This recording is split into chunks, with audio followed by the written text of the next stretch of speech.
अजितदादा जिवंत आहेत. आज फडणवीस आणि या 4 जणांना रात्रभर झोप लागणार नाही. कारण उद्या 9 फेब्रुवारीला आपले अजितदादा सेम असाच कमबॅक करणार आहेत, अशी चर्चा महाराष्ट्रात चालू आहे. ही पोस्ट बघा. मी देवापाशी नवस केलंय. तू जर दादाला सुखरूप परत माघारी आणलं तर मी अक्कलकोटला बारामतीतून चालत तुझ्या दारी येईन. जर दादा आले तर मोदीला आणि देवेंद्र फडणवीसला अटॅकच येईल. अजितदादा परत आल्यावर सगळ्यात पहिले कोणाचा गेम वाजणार? पहिला गेम वाजेल तो विमान डिपार्टमेंटचा. दुसरा गेम वाजेल तो ज्यांनी दादांच्या मृत्यूचं षडयंत्र रचलं त्याचा. तिसरा गेम वाजणार ज्यांनी घाईघाईत सुनेत्राताईंना उपमुख्यमंत्री पदाची शपथ घ्यायला लावली. चौथा गेम कुणाचा वाजणार तुम्ही कमेंटमध्ये सांगा. अरे आगे बढ़ो, तुम मेरे पीछे आओ और मेरी घड़ी दबाओ.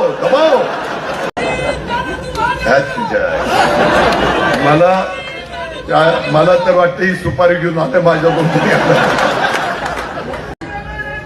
अरे होय बाबा, माझ्या एवढं प्रेम पहिलं बायकोवर करेन, मग माझ्याकडे मित्रांनो म्हणजे तुझ्या बायकोवर नाही तर माझ्या बायकोच्या बायको.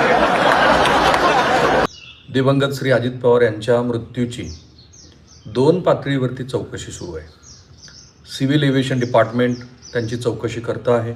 CID तपासातले मी आत्ता जे तुम्हाला तपशील सांगणार आहे ते तपशील हे दुहेरी पातळीवरती सुरू असलेल्या ह्या चौकशी संदर्भातले अत्यंत महत्त्वाचे आणि एक्सक्लुझिव्ह तपशील आहेत. त्या तपशिलामध्ये एक GR हा सगळ्यात कळीचा मुद्दा ठरणार आहे, जो मी तुम्हाला विस्तृतपणे दाखवेन. की अजित पवार यांच्या मृत्यू संदर्भामध्ये इतके तर्कवितर्क लढवले जात आहेत की खुद्द श्री शरद पवार यांनी सांगितलं की तो विमान अपघात आहे, कुठेही त्याचं राजकारण करू नका. काल मुख्यमंत्र्यांनी तेच सांगितलं की हे बरोबर नाही आहे की दिवंगत अजित पवार यांच्या मृत्यू संदर्भामध्ये राजकारण सुरू आहे. पण शंका तर आहेत. आता मी तुम्हाला एक व्हॉट्सॲपवरती मला बीड जिल्ह्यातनं आलेल्या एका सरपंचाच्या मॅसेजचा उल्लेख पूर्ण वाचून दाखवून करेन आणि मग बजरंग सोनवणे असतील. बजरंग सोनवणे यांनी थेअरी मांडली की तिथे ब्लास्टच झाला विमानाचा. त्यांचं मत आहे की CCTV फुटेज जारी केले पाहिजेत. सो त्या सरपंचापासून ते जगभरामध्ये जे मराठी भाषिक राहत आहेत त्यांच्यासाठी आजचा हा जो महत्त्वाचा दस्त मी महाराष्ट्रासमोर मांडतो आहे तो फार महत्त्वाचा आहे.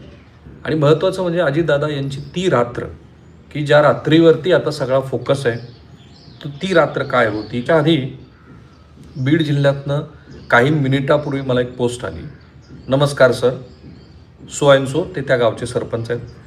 सर, श्री अजित दादा पवार यांच्याबद्दल संपूर्ण बीड जिल्ह्यात खेडोपाड्यातील लोक म्हणत आहेत की दादा येत्या 9 तारखेला परत येणार आहेत. काय लॉजिक? त्या विमानात दादा नव्हतेच. आपल्या जिल्ह्यासाठी दादा परत येणार आहेत ही दादांचीच एक खेळी होती. कोण कोण त्यांच्या मागे काय करत आहेत ते पाहण्यासाठी केलेली. सर, मला आणि अनेकांना या गोष्टीवर विश्वास बसत नाही, पण मी गावचा सर्वात तरुण सरपंच आहे. अजितदादा यांच्या विचारावर काम करत होतो व दादांच्या घटनेनंतर सावरणं कठीण झालं आहे. महाराष्ट्रातल्या हजारो लोकांची ती अवस्था आहे आणि म्हणून तर चर्चेला वाव आहे. खूप सारे तर्क लढवले जात आहेत. मला राजकारण आणि समाजकारण सोडून द्यावं की काय असं वाटतंय. आमच्या बीड जिल्ह्यातील जनतेचं सुधारण्याचं भाग्यच नाही की काय.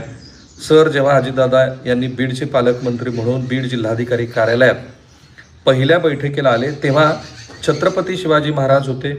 जिल्हाधिकारी कार्यालयात नवीन कॉन्क्रीटीकरणाचा रस्ता झाला होता, म्हणजे मागं छत्रपती शिवाजी महाराजांचा फोटो असेल, प्रतिमा असेल, त्या ठिकाणी बसून ही चर्चा सुरू आहे. जिल्हाधिकारी कार्यालयात नवीन कॉन्क्रीटीकरण रस्ता झाला होता. त्या रस्त्याच्या मधोमध्ये सिमेंटचे पिल्लू किंवा त्यांना पिलर्स म्हणायचे खरं म्हणजे उभा करून डिवायडर बनवलेला होता. ही बीड जिल्ह्यातलीच नाही तर महाराष्ट्रातल्या बहुसंख्य ठिकाणातल्या नागरिकांची भावना आहे की दिवंगत अजित पवार यांचं झालं काय.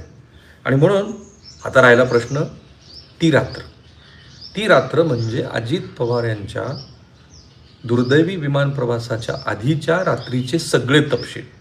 कोणाला फोन केले, कोणत्या पार्टीवर कसला, ते काय बोलले, अजितदादांच्या विमान अपघाताच्या दौऱ्याचं नियोजन कसं होतं आणि 27 तारखेला काय झालं.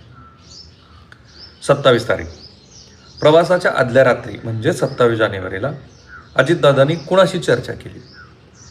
दौऱ्यात शेवटच्या क्षणी काही बदल झाले का? नियोजन कोणाचं होतं? 28 जानेवारीला बारामती दौऱ्याची आखणी कोणाच्या सांगण्यावरून करण्यात आली? प्रवासाचा मार्ग, वेळ हे कोणी निश्चित केलं होतं? विमानाची निवड, या दौऱ्यासाठी याच विमानाची निवड का केली गेली? त्यापूर्वी विमानाची तांत्रिक तपासणी झाली होती का? महत्त्वाचं आहे, कारण ही जी विमान कंपनी आहे, या विमान कंपनीला युरोपामध्ये बॅन केलं. 2023 साली मुंबईमध्ये या विमान कंपनीचा एक विमान अपघात झाला होता, एक्झॅक्टली सेम जसा दुर्दैवाने अजितदादांचा झाला. विमान स्किड झालं. बाय द वे, आपल्याला सगळ्यांना माहिती आहे की अजितदादांची सगळी निर्णय प्रक्रिया ही त्यांची स्वतःची होती. त्यामुळं स्टँडर्ड प्रोटोकॉल जो आहे, त्या स्टँडर्ड प्रोटोकॉलपेक्षा अजितदादांनी त्यावेळेला काय केलं, कुणाला काय सांगितलं, कसे संदेश दिले, कारण त्यांच्या ड्रायव्हरने सांगितलं आहे की मी अजितदादांना असं म्हणालो होतो की आपण विमानानं न जाता आपण गाडीनं प्रवास करू, पण अजितदादांनी ते नाकारलं. तो त्या ड्रायव्हरकडे पण विचारणा सुरू आहे, अविनाश सोलवट यांच्याकडे विचारणा सुरू आहे, आणखी त्यांचे जे पी आहेत या सगळ्या मंडळीकडं ती विचारणा सुरू आहे. आणि दिवंगत अजित पवारांच्या बारामती विमानतळावरती झालेला विमान अपघात हा केवळ तांत्रिक बिघाड आहे का षडयंत्र, या दिशेनं हा सगळा तपास सुरू आहे. म्हणून मी म्हटलं की मी जे तुम्हाला आज सांगतोय त्याच्यातनं सगळ्या गोष्टीची स्पष्टता यायला हवी. आणि मला असं दिसतंय की हा षडयंत्राचा भाग आहे का, याच्यावरती मेजर फोकस आहे. एक छोटा किस्सा सांगतो मी. ज्या वेळेला श्री उद्धव ठाकरे हे राज्याचे मुख्यमंत्री होते तेव्हा ते विमान वापरायचे नाही, तेव्हा अजितदादा वापरायचे. सो अजितदादा म्हणजे उपमुख्यमंत्री आहेत, त्यांना मुख्यमंत्र्याकडं विमान वापरण्यासाठीची परवानगी मागावी लागते. ती परवानगी ते दिल्यानंतरच मग संबंधित यंत्रणेकडे ते जातं. अजितदादांची कार्यक्षमता आणि एकूण कार्यपद्धती पाहता तेव्हाचे मुख्यमंत्री उद्धव ठाकरे यांनी असं म्हटलं की तुम्ही माझ्याकडे वारंवार परवानगीला येऊच नका. आणि त्यांनी एक आदेश काढला आणि तो त्या आदेशानुसार उपमुख्यमंत्र्याला मुख्यमंत्र्याच्या परवानगीशिवाय शासकीय विमान वापरण्याची परवानगी मिळाली, जी आजतागायत कायम आहे. असं म्हणतात मधल्या काळात काही बदल झाले असते तर आय रिअली डोंट नो, पण हा किस्सा मला माहीत आहे. सो माझा प्रयत्न असा आहे की अफवा तर आहेतच, काही तर्क लढवले जात आहेत, 5-6 नेते आहेत की जे वेगळ्या पद्धतीचे मुद्दे मांडत आहेत, पण ॲक्च्युली तपास काय सुरू आहे.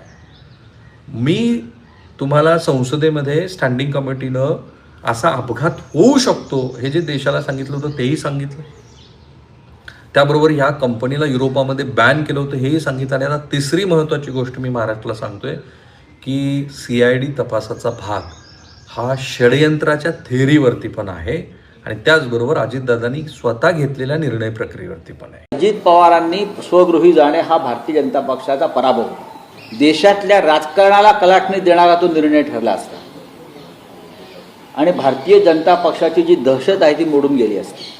अजित पवार मागे फिरले असते. तर नंबर 1, अजित पवार जे वारंवार सांगत होते माझ्याकडे भारतीय जनता पक्षाच्या घोटाळ्याची फाईल आहे आणि मी उघड करीन, हे त्यांनी 15 जानेवारीला सांगितलं. हे त्यांनी 15 जानेवारीला सांगितलं आणि पुढल्या 10 दिवसामध्ये त्यांच्या विमानाचा अपघात होऊन त्यांचा मृत्यू झालेला आहे. हे रहस्यमय आहे. मला जस्टिस लोहियाची आठवण येते, त्या प्रकरणाची आठवण झाली. मी कोणावरती आरोप करत नाही, पण या लोकांच्या मनातल्या शंका आहे.